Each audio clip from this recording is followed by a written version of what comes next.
Clara Whitmore had never believed in hauntings until she lived in the Switch House.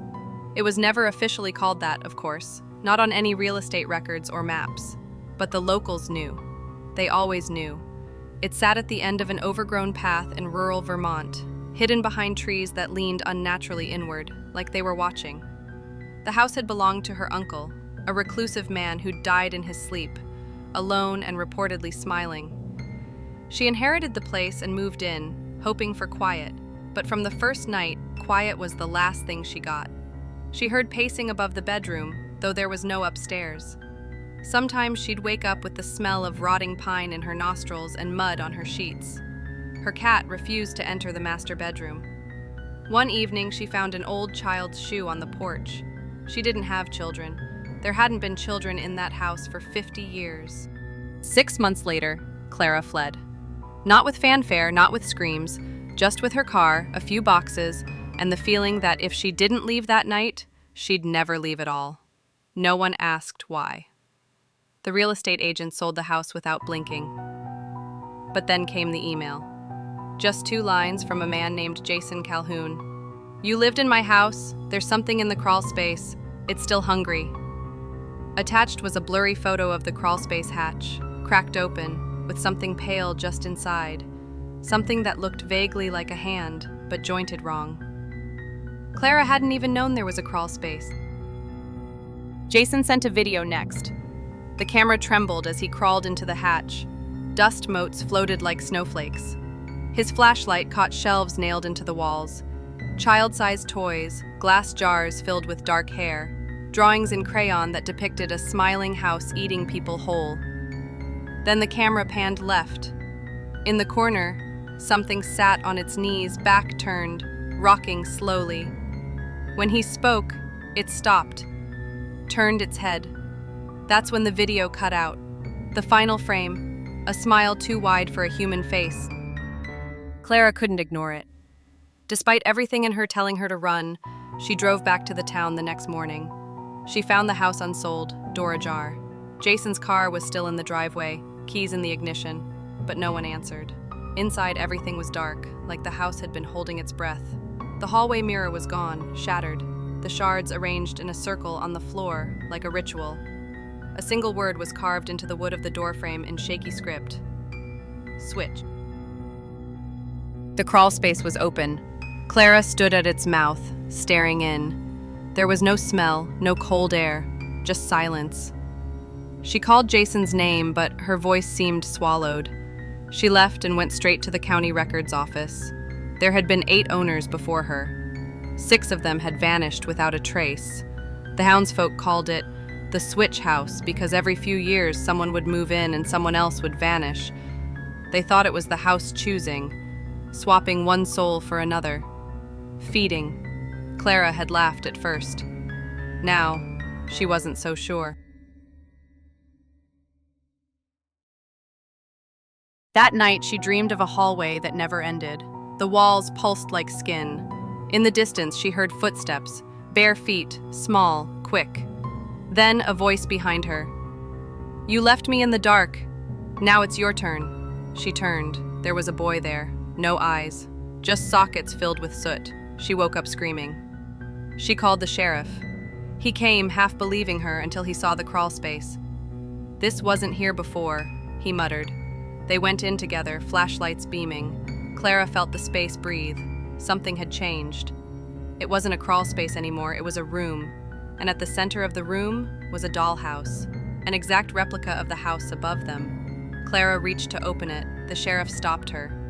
"Look," he whispered. Inside the dollhouse were tiny figures unmoving. She saw herself, she saw Jason, and she saw a third figure, small, child-sized, smiling, holding strings. Suddenly the lights cut out. In the dark they heard whispering, not in English, some language that sounded like breath and teeth. Clara ran. She never heard the sheriff again, just the slamming of the hatch behind her, and a child's giggle fading into the floorboards. She tried to leave town. Her car wouldn't start. At the gas station, the clerk stared at her like he knew. "Once it knows your name," he said, "you belong to it." She stayed in a motel that night. but her room number kept changing. First it was 203, then after a nap it was 304, then 403, always increasing. She checked out in the middle of the night, walked outside, and found herself standing on the porch of the switch house again. She screamed, kicked the door, ran, but every road curved back to the house. Day turned to dusk, night fell, fast and furious. She finally gave up, collapsing on the steps. That's when the door opened, by itself. Inside, everything was mirrored. The furniture, the paintings, even the air, just slightly off, like someone had copied her memories but missed some details. Her reflection in the hallway mirror blinked after she did. When she turned to leave, the reflection stayed still, then smiled. Clara knew she had to destroy the house. She gathered matches, gasoline, and soaked every corner. As she lit the fire, the house didn't scream, it laughed. Flames danced, and in them, she saw faces. Jason, the sheriff, the boy with no eyes. All smiling, all mouthing the same word. Switch. She fled the fire, drove until sunrise. Hours passed, days. But she never felt far enough. Every room she entered, every mirror, every shadow, it all felt watched, like something had followed her. Weeks later, Clara found herself drawing the house in her sleep, sketching the crawl space, the boy, the dollhouse. She couldn't stop. She tried therapy, priests, hypnosis. Nothing worked. She even moved across the country, new job, new name. But one day she came home and found her old keys on the table, the ones to the switch house. Then the emails started again. Not from Jason this time, from her own email account. They said things like, "I miss you. I want to come out now," and switch. Clara lost track of time. Sometimes she'd black out and wake up in different clothes. One morning she woke up holding a child's hand. But there was no child, just the impression of fingers slowly fading from her palm. She went back one final time. The house had rebuilt itself. Not exactly the same, but close. Like a photocopy of a photocopy. The boy was waiting at the door. "You remember now," he said. "You were the first. You brought them all. You're the house, Clara." Clara laughed or cried. She couldn't tell the difference anymore. She walked inside and the door closed forever. The switch house didn't need to find people anymore. People came to it. They saw it in dreams, in drawings, in places it shouldn't be.